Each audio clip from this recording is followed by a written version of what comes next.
요한계시록 22번째. 이 시간은 해를 입은 한 여자. 요한계시록 12장을 이제 한번 살펴볼게요. 과연 누구인가? 과연 해를 입은 한 여자가 누군가? 세대주의 주장처럼 유대인인가?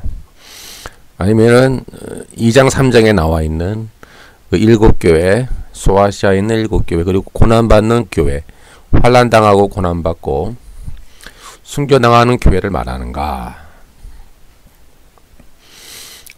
그리고 12별의 면류관은 무엇인가? 철장으로 만국을 다스릴 남자는 누군가? 이런 거를 살펴볼게요. 항상 여러분들 성경에 해석하시려면은 수신자가 누구인가를 잘 아셔야 돼요. 예, 수신자는 우리들도 아니고요. 세대주의자 여러분도 아니고 이단 여러분도 아니고 1차 수신자는 소아시아에 살고 있는 7교회입니다. 이건 메타포죠. 왜냐하면 그 당시에는 7교회만 있는 게 아니었기 때문에 그 당시 존재했었던 교회가 많이 있었죠. 애굽에서부터 북아프리카 또는 팔레스틴 또는 안디옥, 피시디아 위쪽, 터키 근처, 그다음에 그리스, 이탈리아 그 근처 쪽으로 교회들이 있었어요. 그러나 이런 교회들의 특징은 하나죠. 로마 제국 안에 있었던 교회였고, 로마 제국의 핍박과 고난을 당했던 교회였다. 많은 교회들이 순교를 당하였다. 그래서 잘 아시다시피 여러분 사도행전을 보면은 이미 순교당한 분들의 이름이 쭉 나오잖아요. 그리고 그 이후에도 사도행전이 끝난 이후에도 사도 베드로라 사도 바울 같은 분도 이미 순교하셨어요. 네로 박해 때 순교하셨고, 그리고 베스파시안 이제 황제 때도 로마에 큰 경기장을 지었답니다. 경기장에서 검투사, 여러분 잘 아시잖아요. 영화에서 많이 보는 검투사를 공연을 했대요. 그리고 기독교인들을 잡아다가 거기서 사자밥 되는 그런 공연 있잖아요. 쇼, 사자밥. 그런 것도 베스파시아 황제 때 많이 했다고 그래요. 그리고 그 이후에 도미티안 황제 때도 수많은 교회들이 박해 아래 있었죠. 여러분들이 그러한 문맥 속에서 요한계시록을 이해하셔야 됩니다. 그리고 1차 수신자는 그렇게 고난을 받고 있는 소아시아 7교회인데 메타포죠, 메타포. 왜 자꾸 이런 소리 하냐면은 이렇게 해야 이상하게 해석을 안 해요. 세대주의자들이나 이단들처럼, 이단이나 세대주의자나 비슷한데 그렇게 어떤 소설을 쓰거나 어떤 상상력을 동원해서 이상하게 쓰진 않아요. 그러니까 이런 관점에서 여러분들이 요한계시록 12장에 해를 입은 한 여자가 누구인가, 무엇인가를 포커스를 딱 맞추셔야 돼요.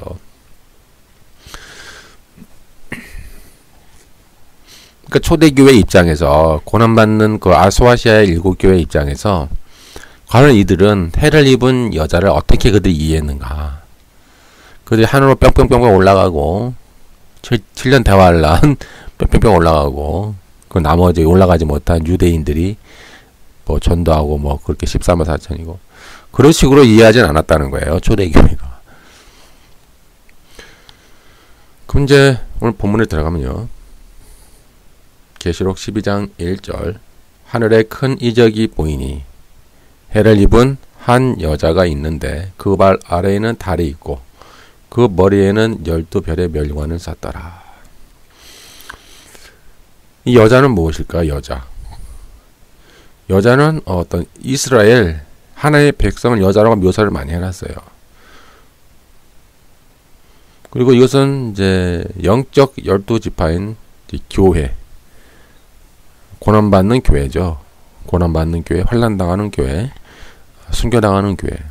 왜 여자로 묘사를 했는가? 왜 교회를 그러면 여자로 묘사를 했는가? 구약에 봐도 하나님의 백성 이스라엘을 이 시온의 딸 이렇게 여자로 묘사를 많이 해놨어요. 그리고 하나님은 남편, 이스라엘은 아내, 또는 뭐 딸, 여자로 좀 많이 묘사를 했어요. 그래서 이 시편 9편 14절 그리하시면 내가 주의 찬송을 다 전할 것이요 딸 시온의 문에서 주의 구원을 기뻐하리다. 이렇게 딸 시온 이렇게 묘사를 해놨어요. 이스라엘을. 이사야 3장 16절 여호와께서 또 말씀하시되 시온의 딸들이 교만하여 눈을 통하는 눈으로 다니며 아이작거리며 걸으며 발로는 쟁쟁한 소리를 낸다 하시는도다. 그것은 이제 그 뭐예요? 이스라엘이 지금 죄악 가운데 거하니까 이런 식으로 묘사를 하는 거예요. 시온의 딸들이. 또 이사야 23장 12절에도 너 학대받는 처녀 시온, 처녀 딸 시온아, 내게 다시는 희락이 없으리니 일어나 기띔으로 건너가라. 거기에서도 내가 평안을 얻지 못하리라. 여러분 이런 이제 문맥에서 이해를 하시면 돼요. 여자 뭐 시온 이런 이제 개념은 보통 하나님의 백성 택하신 백성 이런 구절도 많이 있죠. 이사야 54장 5절에 이는 너를 지으신 이가 내 남편이시라. 그의 이름은 만군의 여호와시며 내 구속자는 이스라엘의 거룩한 자시라. 이렇게 나오죠. 호세아 2장 19, 20절에도 내가 네게 장가들어 이런 말이 많이 나와요. 진실함으로 네게 장가들리니. 이제 가장 중요한 구절도 예레미야 31장 4절 처녀 이스라엘아 내가 다시 너를 세우리니 이런 말씀도 있고 고린도후서 11장 12절은 이것을 재해석하는 거예요. 이제 교회로 내가 하나님의 열심으로 너희를 위하여 열심을 내노니 내가 너희를 정결한 처녀로 한 남편인 그리스도께 드리려고 중매함이로다. 여기서 이제 그 정결한 처녀는 이제 구약의 이런 용어들을 다시 재해석해야죠. 예수 그리스도께서 완성하시고 성취하셨으니까 바로 교회를 말하는 거예요. 이제 교회. 그러니까 교회라고 하는 것은 뭐 유대인 이방인 따로가 없어요. 그러니까 교회 안에 유대인도 있고 이방인도 있으니까는 세대주의 자들처럼 어떤 뭐 그런 어떤 뭐 이스라엘에서 교회로 대체되었다. 뭐 자꾸 대체신하고 주장하는데 그런 말은 미혹되시면 안 됩니다. 성경의 말은 이방인이든 유대인이든 그냥 믿음 안에서 이신칭의 안에서 하나의 교회예요. 그들을 다 정결한 처녀라고 부르는 거예요.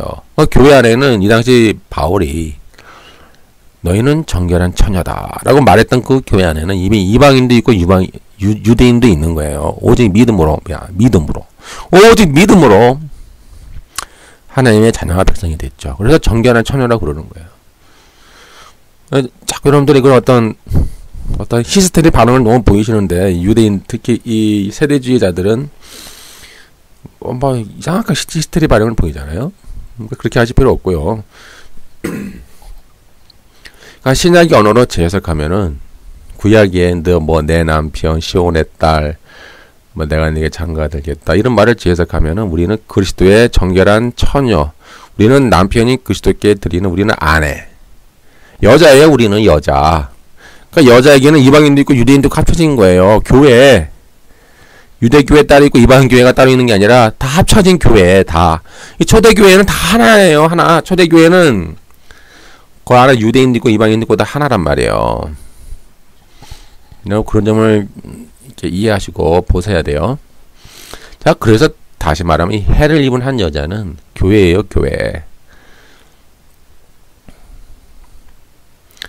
즉 그 2장 3장에 있는 수아시아에 있는 7교회 그 교회 중에서 속가짐을 당하는 거죠. 다 7교회가 아니라 그 교회에서 배도하는 교인도 있어요. 그리고 짐승의 표를 받은 666을 받은 교인도 있고 배도하는 교인도 있고 바벨론 제국에 들어가는 협조하는 바벨론 제국에 동화되는 교인도 있고 때로는 고난과 순교를 당하면서 환난을 당하면서 이기는 자가 되는 교회도 있어요. 이런 교회가 결국 해를 입은 한 여자가 되는 거예요. 해를 입었다고 하는 표현은 영어로 보시면 훨씬 이해가 쉬워요. The a woman clothed with a sun 이렇게 나와요. 그거는 해를 옷처럼 그 뒤에 해의 영광이 가득 차 있다. 그런 뜻이에요. 문학적 수학적 표현이죠. 이처럼 해와 달은 어떤 달은 빛과 영광을 상징해요. 영광.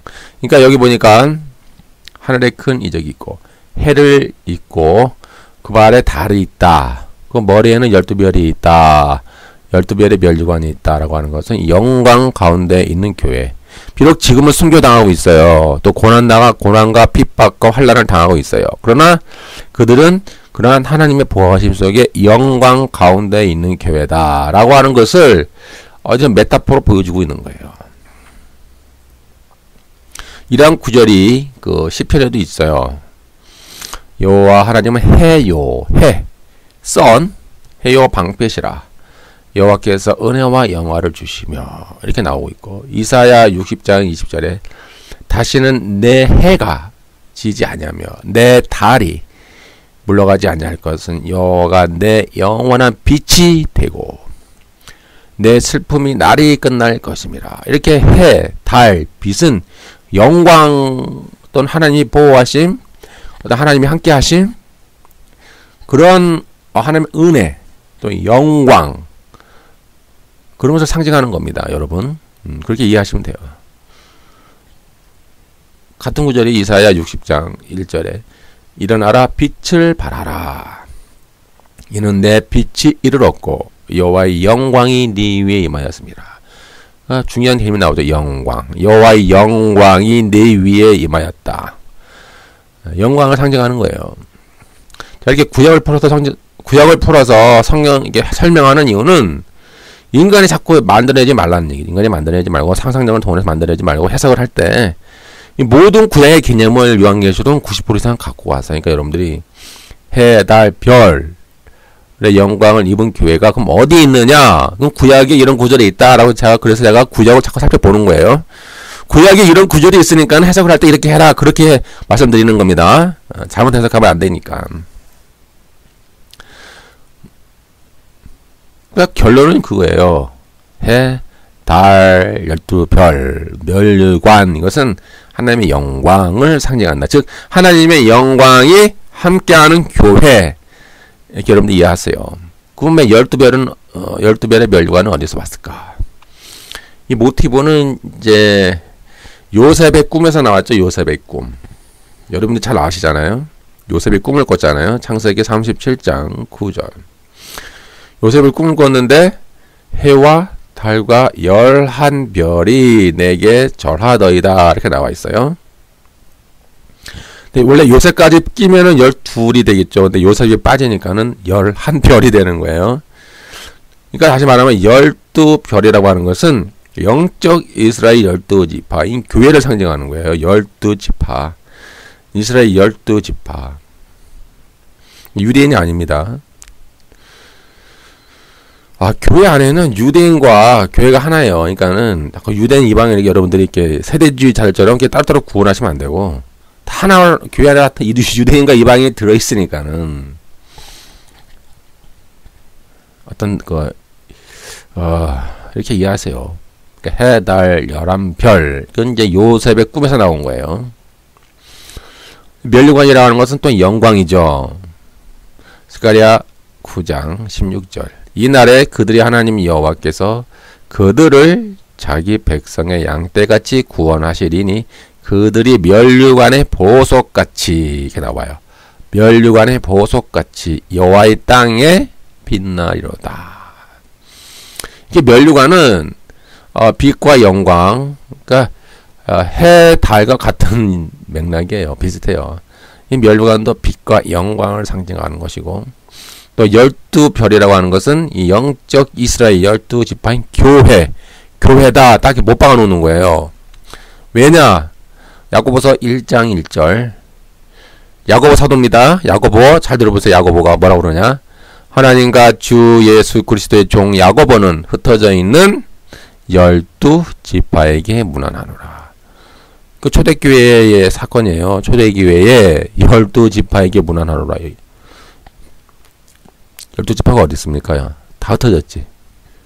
그 DNA 혈통적 12지파가 어디 있어요?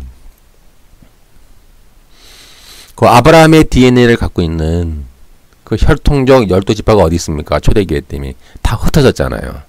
근데 여러분들이 신약 성경을 읽다 보면은 이런 12지파가 많이 나와요. 그 교회를 말하는 거예요.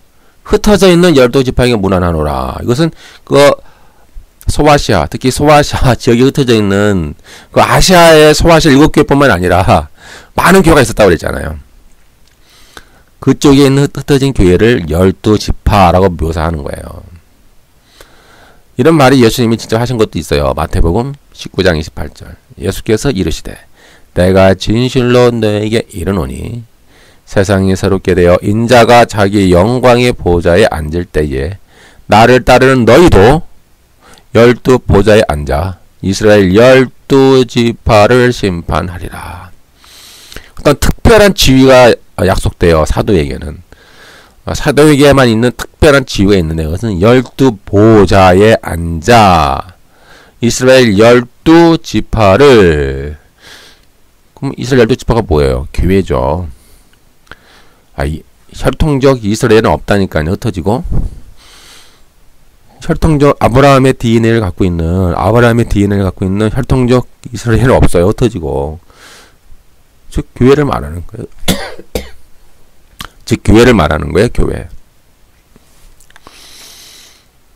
이런 말이 에베소서 5장 27절에 자기 앞에 영광스러운 교회로 세우사 티나 주름 잡힌 것이나 이런 것들이 없이 거룩하게 흠이 없게 하려 하심이라. 그러니까 영광스러운 교회, 12지파, 영광스러운 교회, 해, 달, 별, 12별의 면류관을 쓰고 있는 뭐예요? 영광스러운 교회.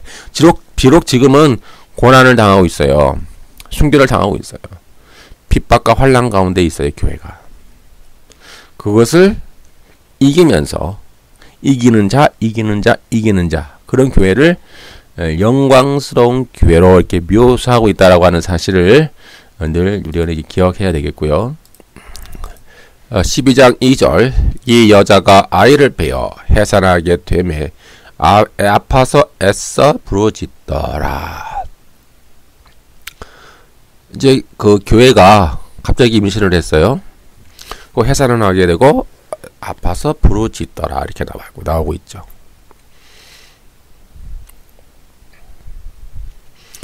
그럼 볼까요? 이 구절의 배경은 이사야 66장 7절, 8절, 8절이에요. 여기에 보면은 시온은 진통을 하기 전에 해산하며 고통을 당하기 전에 남자를 낳으니 이러한 일을 들은 자가 누구이며 이러한 일을 본 자가 누구냐? 나라가 어찌 하루에 생기겠으며 민족이 어찌 순식간에 태어나겠느냐? 그러나 시온은 진통하는 즉시 아들을 순산하였도다. 시온은 이스라엘을 말하죠. 시온은 이스라엘이고 지금 어떤 국가적 고난 속에 있어요. 이사야에 보니까는 그냥 국가적 고난 속에 이제 앞으로 메시아를 잉태하고 예수 그리스도, 그러니까 메시아가 이제 그 이스라엘 백성들 가운데 나오잖아요. 탄생하시잖아요. 그거를 지금 말씀해주고 있는 거예요. 이렇게 이제 메시아를 잉태하고 나옴으로써 이루어질 새로운 메시아 왕국의 어떤 건설과 어떤 비전, 하나님 나라에 대한 비전과 완성을 이사야서는 그 예언서니까는 그걸 묵시적으로 이렇게 보여주고 있는 거예요. 그러니까 요 구절을 사도 요한이 가지고 온 거예요. 메타포로, 모티브로 해가지고 가지고 온 거예요. 이 구절을 이제 이해 못하는 이제 세대주의자들은 여자가 그리스도를 낳았기 때문에 이 여자를 뭐 육적 이스라엘, 뭐 팔레스틴에 있는 이스라엘, 뭐 그렇게 유대인이라고 규정하잖아요. 하늘로 올라가지 못한.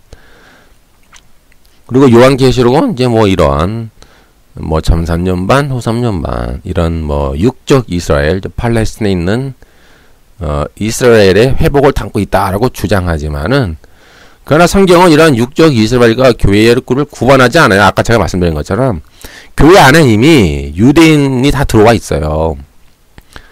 회개한 유대인들, 유대 종교에서 회심한 유대인들이 이미 교회에 많이 들어왔기 때문에 교회 안에는 유대인과 이방인이 섞여 있단 말이에요.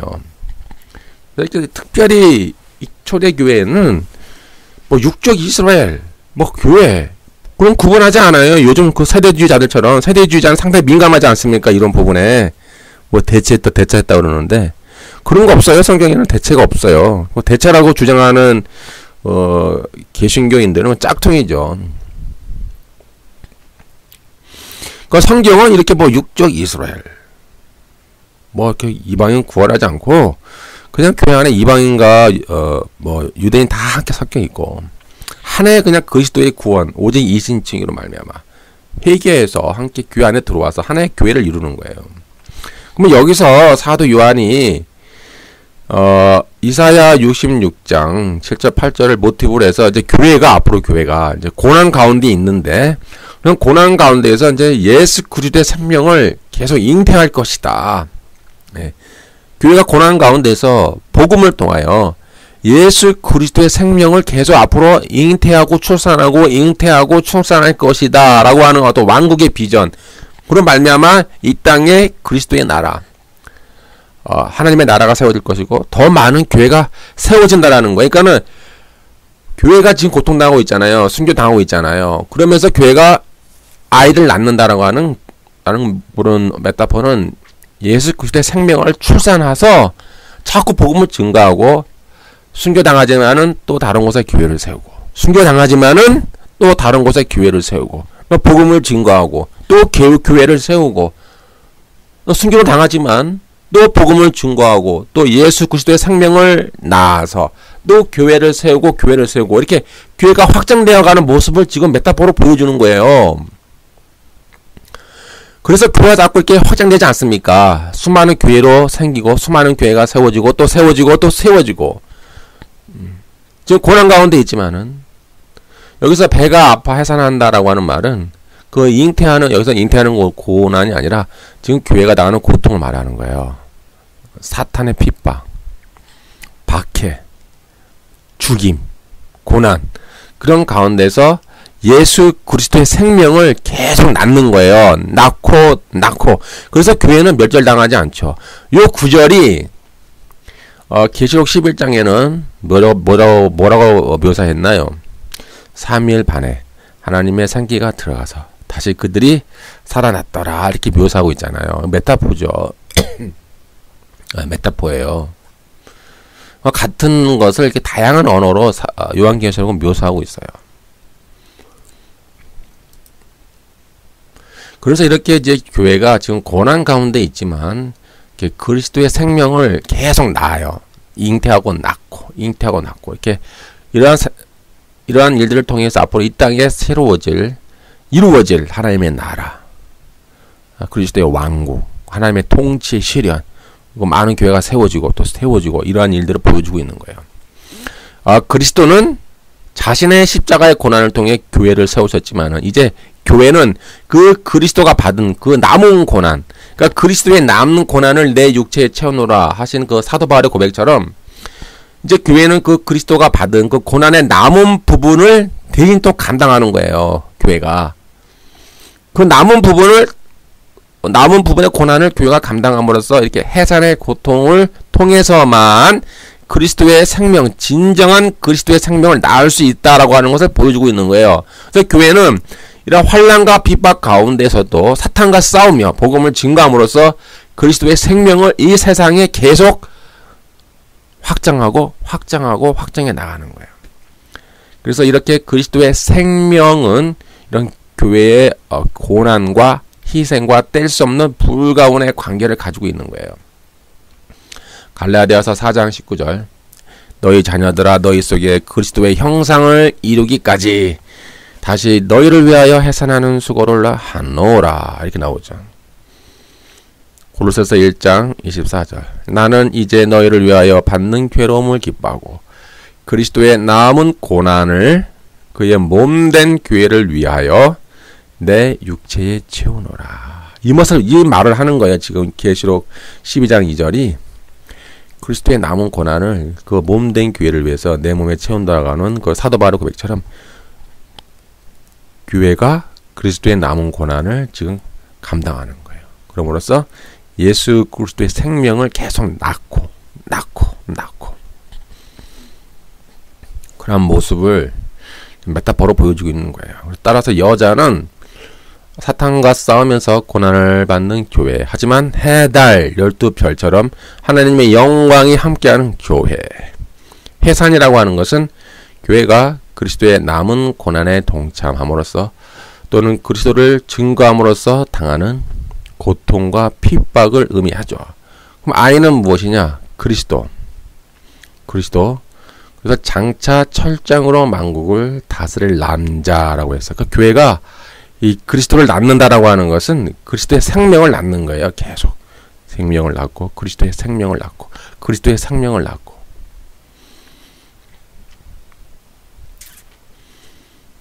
이러한 이제 메타포, 이제 여자에 비유한 거예요. 여자가 애 낳는 것을 비유로 해서 그 교회의 모습을 좀 보여주고 있는 거야.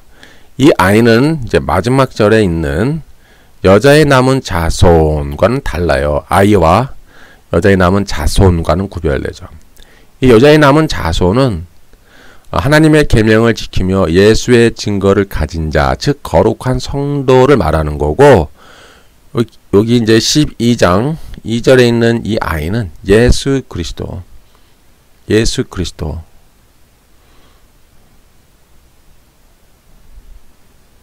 여러분들이 혼돈하지 마시고요. 이런 이제 증거의 고통 뒤에 교회가 이제 이렇게 증거의 고통 뒤에 아이가 태어났듯이 그런 고통스러운 복음의 증거 후에 그리스도의 생명력이 나타나 그리스도의 왕국, 그리스도의 통치, 즉 천년 통치는 이미 시작되어 있잖아요. 1장 7절부터 인자가 구름과 함께 오시리라. 그 바실레이아 킹덤, 그의 나라와 왕국이 오고 있잖아요. 이미 He is coming with cloud. 계속 오고 있는 거예요. 통치, 그리고 왕국이 오고 있잖아요. 거기에 교회가 함께 그리스도와 함께 통치 행위를 하고 있어요. 그리고 순교당하고 있고 고난당하고 있지만은 이렇게 복음을 증거하는 방식으로 또 사탄과 싸우는 방식으로 통치 행위에 참여하고 또 이러한 방식으로 예수 그리스도의 생명을 낳는 거예요. 예수님의 생명을 낳고 그리스도의 생명을 낳음으로 이 땅 위에 교회가 많이 세워지고 이 땅 위에 그리스도의 왕국, 나라, 바실레이아, 킹덤이 계속 편만해지고 확장되어져 가는 모습을 지금 그리고 있다. 그 용이 나오잖아요. 그 용은 거대한 세력을 갖추고 12장 3절에 보니까 하늘에 또 다른 이적이 보이니 보라 한 큰 붉은 용이 있어 머리가 7이요 뿔이 10이라. 그 여러 머리에 7 왕관이 있는데, 이것이 나중에 이제 13장에 가면은 바다에서 올라오는 짐승이 있잖아요. 그 바다에서 올라오는 짐승도 보니까 머리가 7이고 뿔이 10이에요. 그러니까 사탄이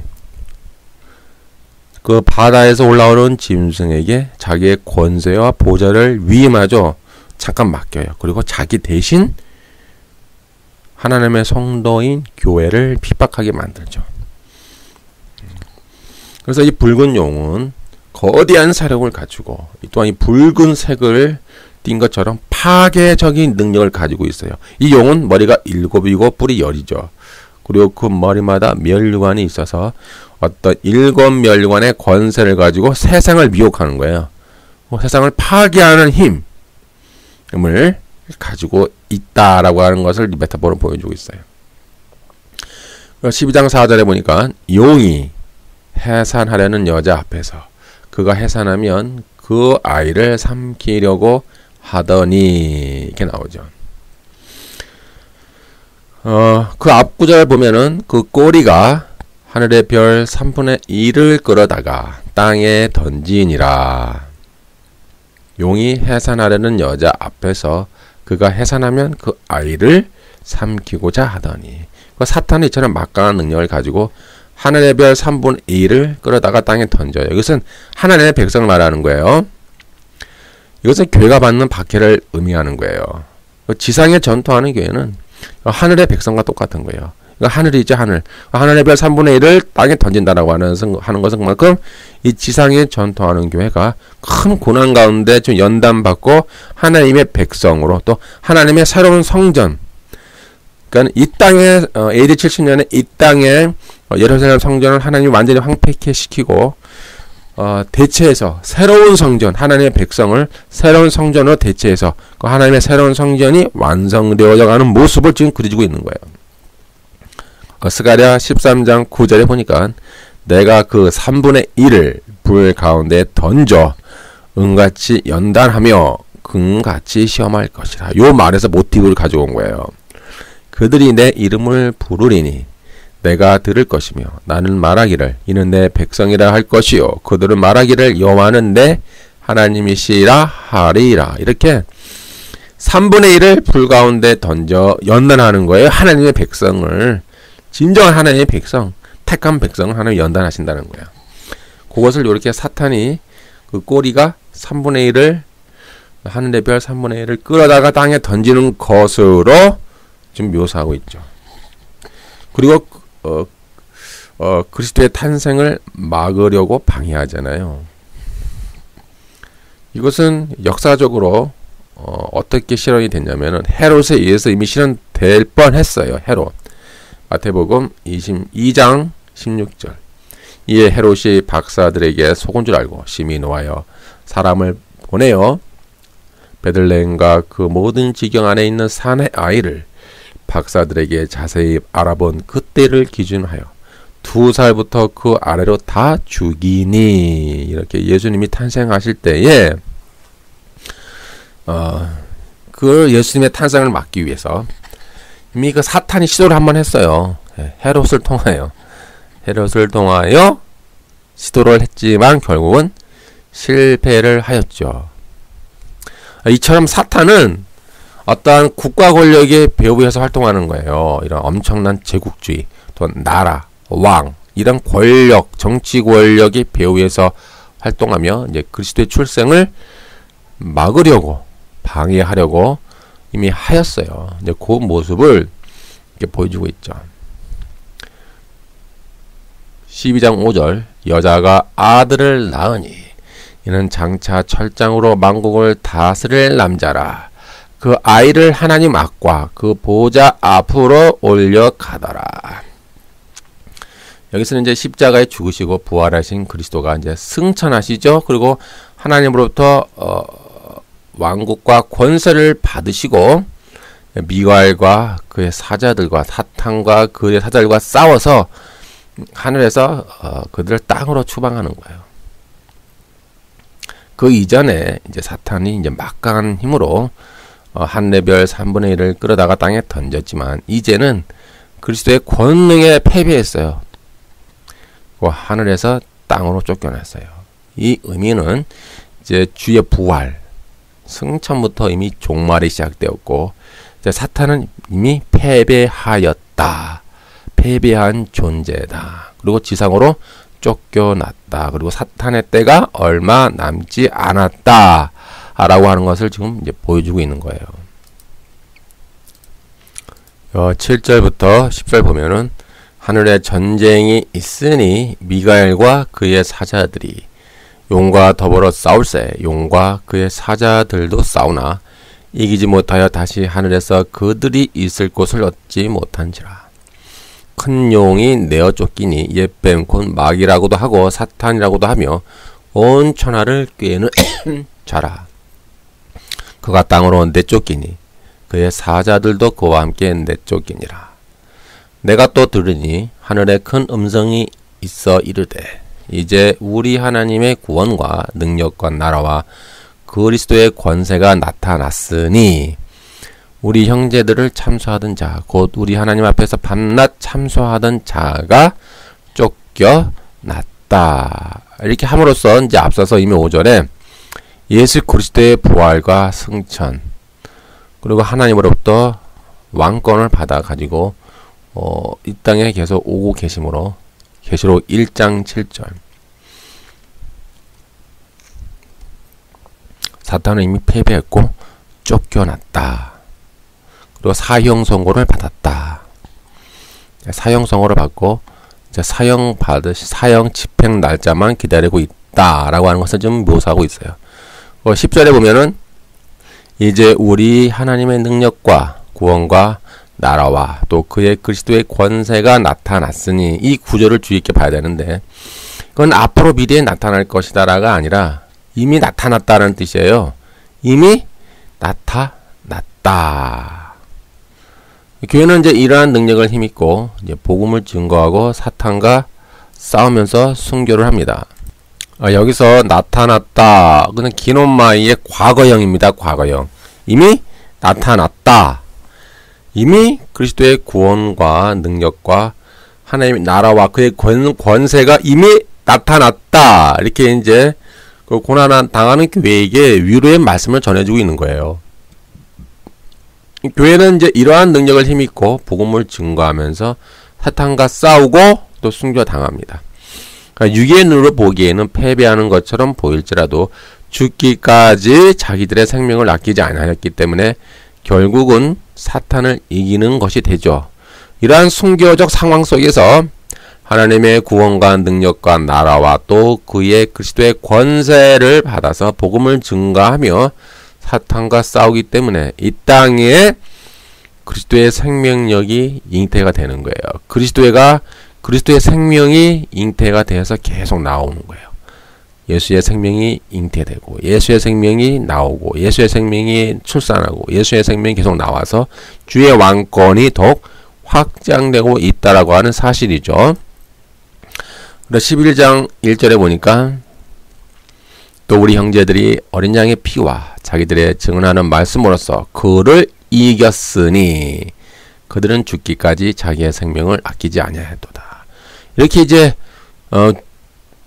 죽었다, 순교했다. 그러나 이것을 뭐라고 표현하냐면 성경은 이겼다. 사탄을 이겼다라고 이제 묘사하고 있는 거예요. 이처럼 이제 발악하는 사탄은 결코 교회를 이길 수 없어요. 그러나 땅과 바다는 화가 있어요. 왜냐하면 땅과 바다는 이제 사탄의 활동 무대가 되어져요.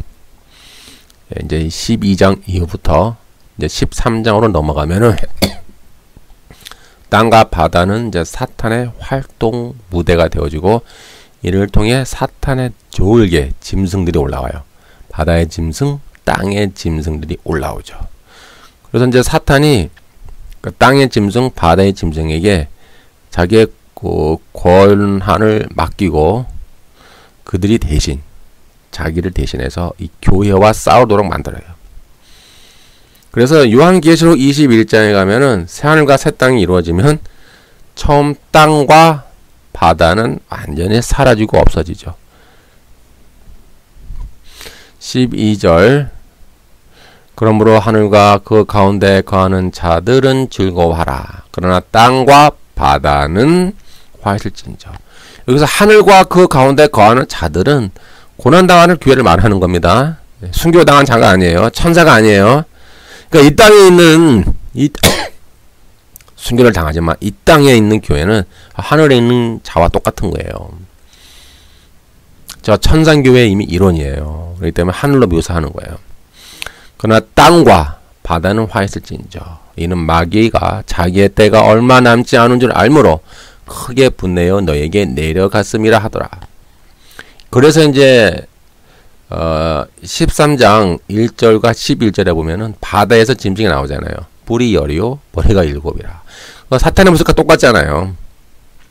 그 머리에는 뿔에는 10 왕관이 있고 머리에는 신성모독하는 이름이 있더라. 그리고 땅에서 나오는 짐승을 봤더니 어린 양같이 두 뿔이 있고 용처럼 말을 하더라. 그래서 이들이 사탄의 졸개, 사탄의 부하라고 이제 묘사하고 있어요.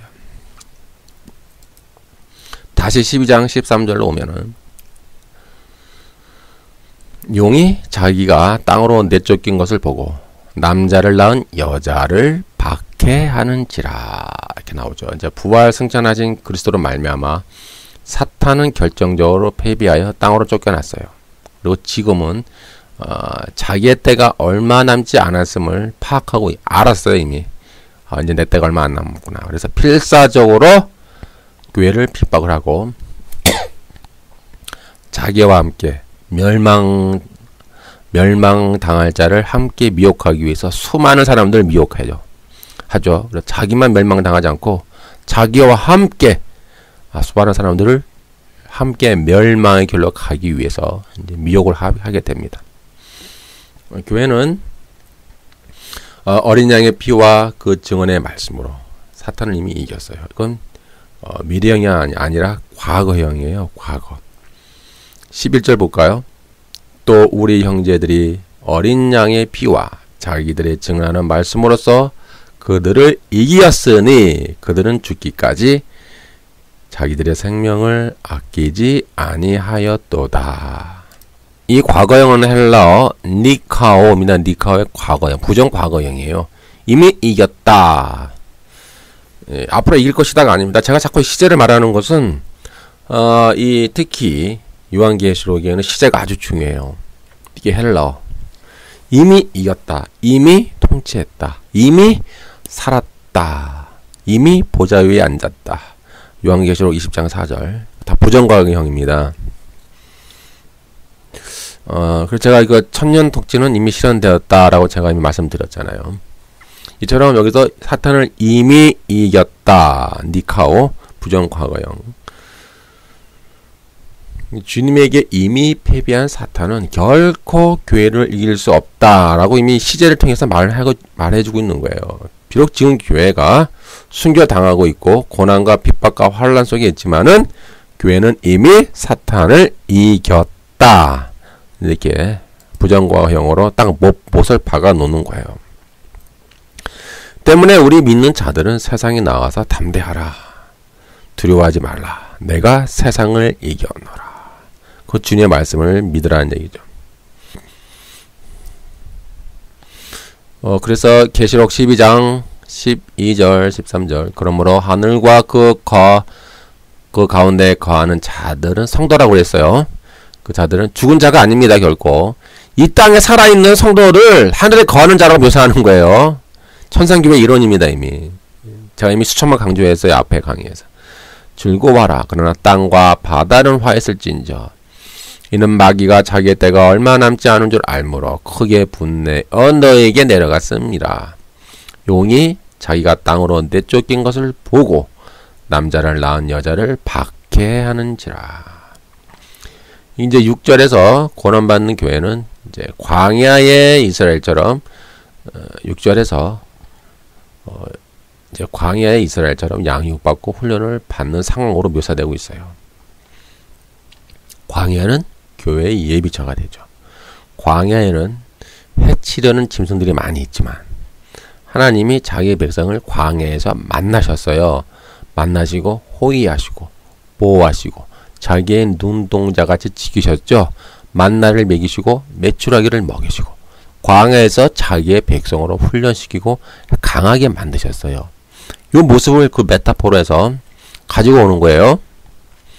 12장 6절 그 여자가 광야로 도망하매 거기서 1260일 동안 그를 양육하기 위하여 하나님께서 예비하신 곳이 있더라. 이러한 개념은 이제 신명기에 나와요. 신명기 32장 10절 여호와께서 그를 황무지에서 짐승이 부르짖는 광야에서 만나시고 호위하시며 보호하시며 자기의 눈동자같이 지키시도다. 그래서 광야라고 하는 것은 여러 가지 의미가 있어요. 보호, 호위, 또 훈련. 그래서 광야라고 하는 메타포는 사탄에게 쫓기면서 또 그곳에서 고난을 당하면서 또 그곳에서 하나님이 보호하시는 예비처가 되고 그곳에서 하나님이 함께 하시고 그런 여러 가지 의미가 있는 거예요. 이 메타포를 잘 이해 못하시면 여러분들이 문자로만 보고 이해하시면 아주 혼돈이 옵니다. 메타포로 이렇게 이해하시고 구약의 개념 특히 신명기 32장 10절 그 짐승이 부르짖는 광야에서 황무지에서 하나님 자기 백성을 만나시는 거예요. 호위하시고 보호하시고 자기의 눈동자같이 지키시는 것. 이 개념으로 여러분들이 요한계시록 12장을 이해하셔야 됩니다. 그래서 12장 14절에 보니까 그 큰 여자, 그 여자가 독수리 날개를 받는 장면이 나오잖아요. 이것도 메타포예요. 큰 독수리 두 날개를 받아 광야 자기 곳으로 날아가서 거기서 뱀의 낯을 피하여 한 때와 두 때와 반 때를 양육받으며. 그러니까 다양한 언어 묘사하고 있잖아요. 어떨 때는 독수리 날개 타고 날아가고, 또 어떨 때는 광야로 그냥 도망가고, 또 어떨 때는 거기서 양육을 받고, 어떨 때는 또 광야에서 박해를 받고, 이런 이제 다양한 언어가 묘사되는 거예요. 박해도 받았다가 또 거기서 또 보호도 받았다가 거기서 또 예비하신 곳이 되었다가 또 독수리 날개를 받아서 또 광야로 갔다가, 이제 그런 말들 여러분들이 문자로 해석하시면요 혼돈이 와요. 이거는 이제 계시록은 묵시잖아요. 묵시이기 때문에 메타포로 보셔야 돼요. 메타포라고 하는 것은, 이 묵시라고 하는 것은 과거, 현재, 미래가 없어요. 이 땅과 저 하늘이 없어요. 구분이 없어요. 과거, 현재, 미래의 구분이 없고, 이 땅과 저 하늘의 구분이 없고, 시공간의 구별이 없어요. 동시에 막 일어나요. 그리고 그 하나의 개념을 다양한 카메라 앵글을 가지고 다양한 각도로 묘사를 하기 때문에 그런 개념을 이해하지 못하면 여러분들 혼돈이 오는 거예요. 이러한 개념이 어디에 나오냐면 출애굽기 19장 4절에 내가 애굽 사람에게 이렇게 행하였음과 내가 어떻게 독수리 날개로 너희를 업어 내게로 인도하였음을 너희가 보았느니라. 이 개념을 가지고 오는 거예요. 그러니까 출애굽 사건을 어떻게 보냐면은 독수리 날개로 내가 너희를 업어 인도하였다라고 되어 있잖아요. 실제로 독수리 탄 건 아니잖아요, 여러분. 그러니까 문자를 보시면 안 된다니까, 여러분. 출애굽에서 이스라엘 백성이 애굽에서 나온 것을 독수리 날개를 타고 내가 너희를 업어왔다라고 지금 출애굽기 19장에서 묘사하고 있잖아요. 이건 메타포잖아요. 이 개념이 그대로 요한계시록에 나오는 거예요. 그래서 여자가 큰 독수리 날개를 받아 자기 광야 자기 곳으로 날아가서 거기서 뱀의 낯을 피하여 한 때와 두 때와 반 때를 양육받았다라고 해서 뭐 진짜 뭐 독수리 타고 날아가는 것으로 이렇게 생각하시면 안 됩니다. 메타포입니다. 메타포.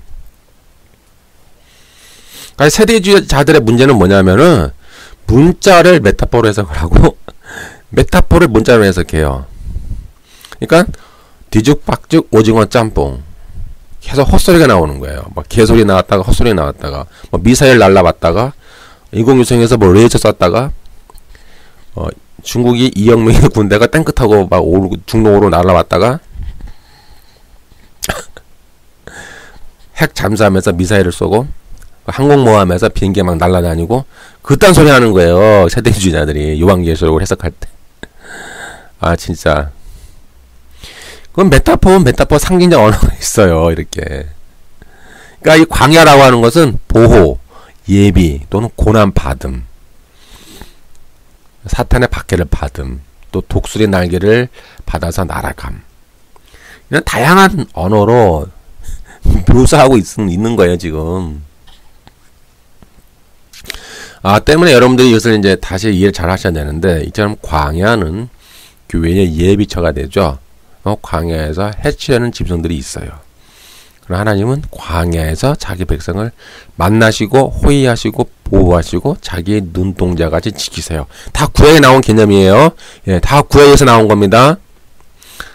주의 재림 때까지 이 세상은 광야예요. 그것을 말씀해주고 있는 거예요. 예, 사도 외하지 말하기를 얘들아 고난당하는 교회야, 핍박당하는 교회야. 이 세상은 광야라고. 이 세상은 광야야. 너희는 그 사실을 알고 있니? 너희가 이 세상에서 땅의 것을 추구하지는 마. 너희는 하늘의 것을 추구해야지. 이 세상은 광야라고 하는 거야. 너희의 이생의 자랑과 육신의 정욕과 안목의 정욕과 너의 야망과 만몬을 숭배하며 이 세상 것 땅의 것을 추구하지는 마. 이 세상은 광야야, 광야. 그렇게 지금 말하고 있는 거예요, 사도 요한이. 이 세상은 광야이기 때문에 사탄이 이 교회를 핍박을 한단다. 그러나 그건 잠깐이야.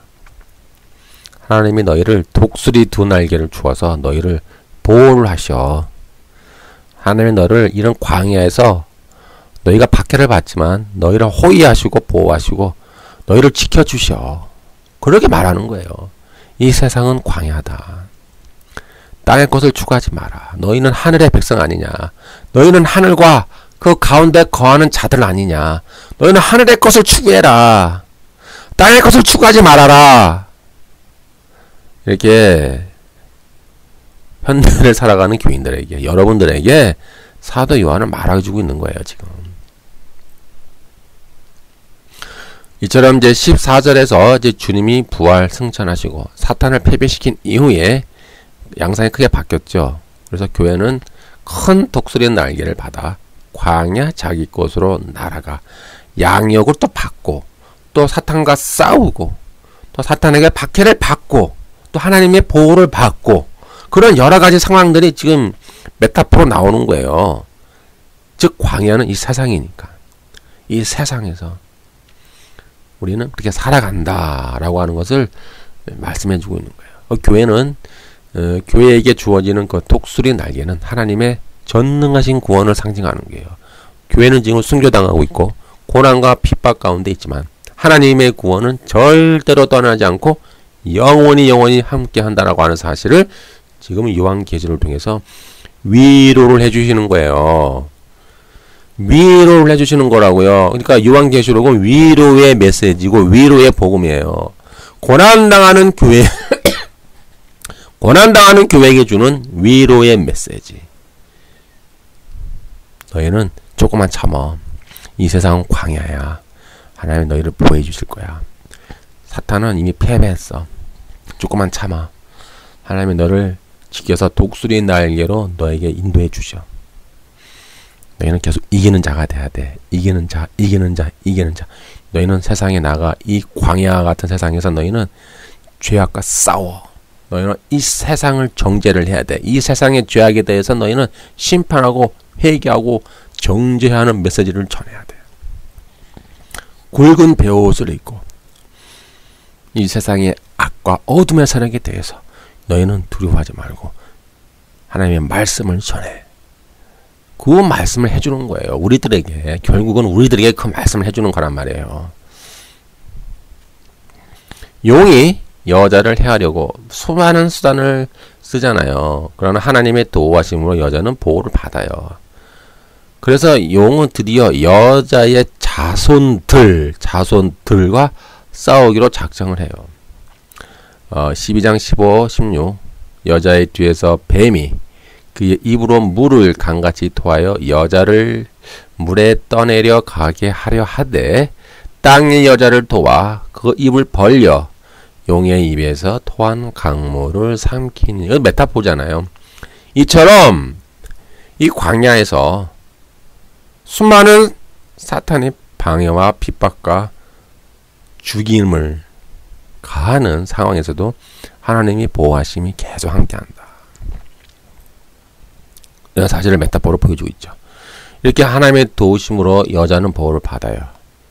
그래서 용은 드디어 여자의 자손들, 그러니까 무슨 얘기냐면은 계속 주님이 오실 때까지 싸우기로 작정을 하는 거예요.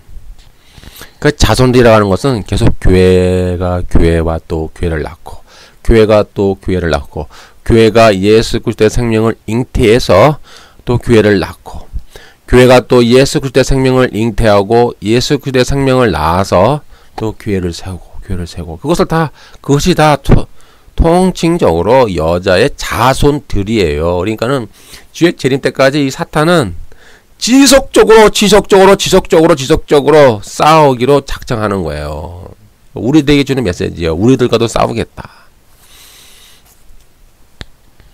그 전에 이미 그리스도의 부활을 통해서 사탄에 있는 사망의 권세가 깨어졌기 때문에 여러분들 창세기 3장 15절의 말씀 잘 아시잖아요. 여자의 후손이 뱀의 머리를 짓밟아 버리겠다라고 하는 예언이 이제 성취가 되었어요.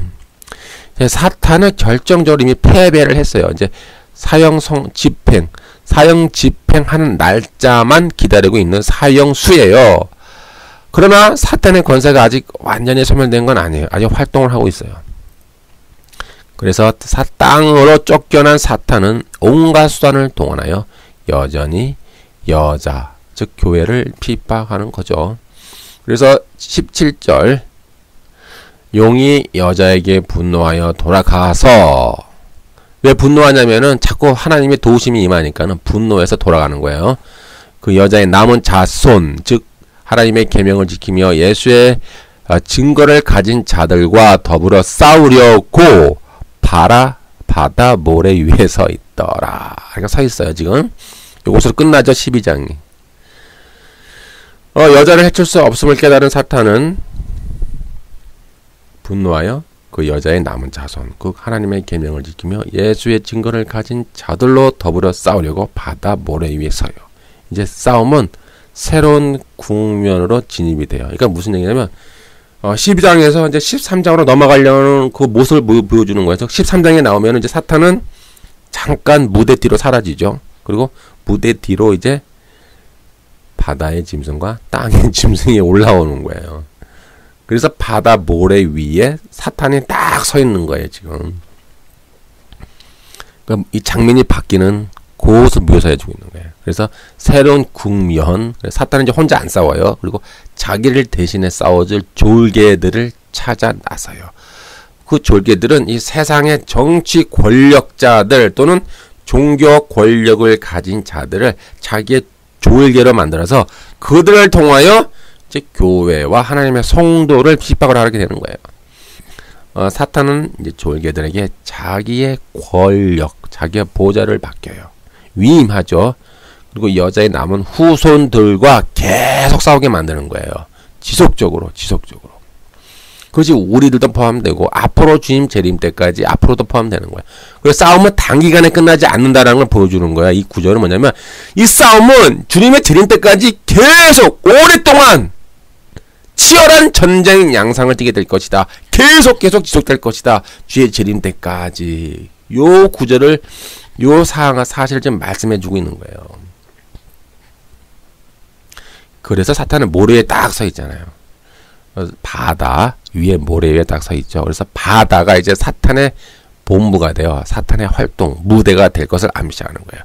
이 바다는 세속을 말해요. 세속. 워들리, 세속. 세속의 가치관, 그 세속을 의미하고 이 바다, 세속은 이 정치 권력, 경제 권력을 신으로 믿고 추앙하며 탐욕, 사치, 방탕, 만몬 숭배, 죄악, 자기 자랑, 부패 커넥션, 검은 거래의 근간이 되는 세상을 세속이라 그러는 거예요. 그래서 바다에서 나온 짐승은 타락한 이런 국가 권력을 상징하는 거예요. 그래서 사탄은 바다에서 나오는 그 짐승에게 자기의 능력과 보좌와 큰 권세를 위임하고 자기를 대신해서 주의 백성과 싸우게 만들죠. 이러한 짐승은 시대마다 다양한 형태로 변신하는 거예요. 예. 초대교회의 형태와 또 지금까지 인류 역사를 통해서 다양한 짐승은 형태로 진화됐어요. 모습으로 변화돼서 수많은 교회를 하나님의 성도를 박해하고 고난을 가하고 또 죽임을 가했죠.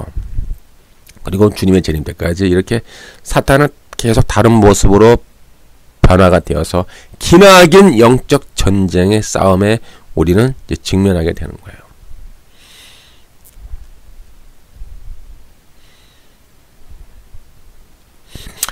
바다에서 나오는 짐승은 이제 그리스도의 죽음과 부활을 모방하죠. 그래서 그의 머리 하나가 상하여 죽게 된 것 같더니 그 죽게 되었던 상처가 나음에라고 해서 자기 자신을 신격화하고 자신을 숭배하도록 하죠. 그래서 많은 이들이 그 짐승이 제공하는 경제 권력, 팍스 로마의 번영, 안녕, 행복, 평화, 부, 권력 거기에 안주하기 위해 그를 신으로 숭배하기 시작해요. 많은 사람들이. 그리고 짐승은 사람들에게 세상의 성공과 복, 부귀와 영화, 출세와 야망을 약속하고 세속적 가치관과 세계관으로 사람의 영혼을 정복하죠. 이것을 666을 받는다라고 묘사하는 거예요. 짐승의 표, 짐승의 수, 사람의 수 666을 받았다라고 묘사하는 것이지 베레치 그런 건 아닙니다. 그런데 이 문제의 심각성은 오늘날 교회가 이렇게 짐승을 숭배하는 교회들이 많이 늘어나고 있어요. 그러니까 쉽게 얘기하면 오늘날 교회도 보면은 짐승의 표 666을 이미 받았어요. 많은 교회가. 죄송합니다만은. 번영, 축복, 성공, 야망, 권력, 만몬 숭배, 이 세상의 가치관, 세계관, 이런 것들에 다 이제 동화되어 가고 있지 않습니까? 그럼 짐승의 뼈를 받은 거예요, 이미. 왜 그럴까요? 왜냐하면 번영과 성공을 빙자해서 신자의 내면의 탐욕과 죄악, 죄성을 죽이기는커녕 축복이라는 이름으로 이걸 정당화해요. 고로새서 3장 5절. 그러므로 땅에 있는 죄를 죽이라. 즉 뭐예요? 죄성이죠. 우리 안에 있는 죄성, 심플 네이처. 사르크스, 땅에 있는 지체, 사르크스를 죽이라! 그 말이에요. 곧 음란과 부정과 사욕과 악한 정욕과 탐심이니 탐심은 곧 우상 숭배니라. 이 만몬 숭배를 우리는 너무나 신격화하잖아요. 눈에 보이지 않는 요 만몬을 우리는 신격화하잖아요. 다 666을 받은 거예요. 두려운 말씀이지만.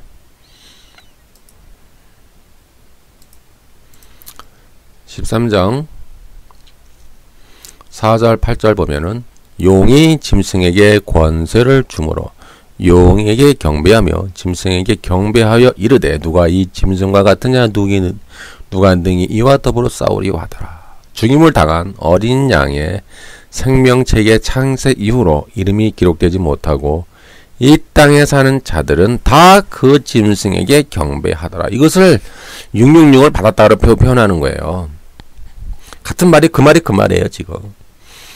666을 받았다. 짐승에 경배했다. 그 짐승이 제공하는 번영, 축복, 출세, 야망, 평화, 부, 권력, 성공, 탐욕, 욕망, 만몬, 그런 것들에 경배하면은 다 666을 받은 거예요. 그래서 지금 교회 안에도 666 이미 받았어요. 베리칩 받으면 안 돼. 베리칩 받으면 지옥 가. 이거 뭐가 본질인지 모르는 자들이 자꾸 그런 헛소리를 하는 거잖아요, 지금. 베리칩이 중요한 게 아니라 지금 우리 안에 있는 눈에 보이지 않는 영적인 그 666이 얼마나 무서운 줄 사람들이 몰라요, 지금. 그러니까 뭐가 666인지, 뭐가 진짜 무서운 것인지, 뭐가 짐승의 편지 좀 구별 못하니까 사람들이 베리칩이야. 바코드야. 그러니까 본질을 모르니까는 자꾸 헛소리를 하는 거야, 지금. 이상한 소리니까. 미혹의 영이니까 여러분들이 절대 그런 미혹의 영에 여러분들 빠지지 마시고, 정말 무엇이 정말 두려운 것인가? 무엇이 얼마나 우리 안에 지금 가까이 바벨론 제국이 가까이 와 있는가? 이 짐승이 가까이 와 있는가? 우리에게 얼마나 이 짐승의 표 666이 가까이 와 있는가? 여러분들이 영의 눈이 깨어서 한번 보셔야 됩니다.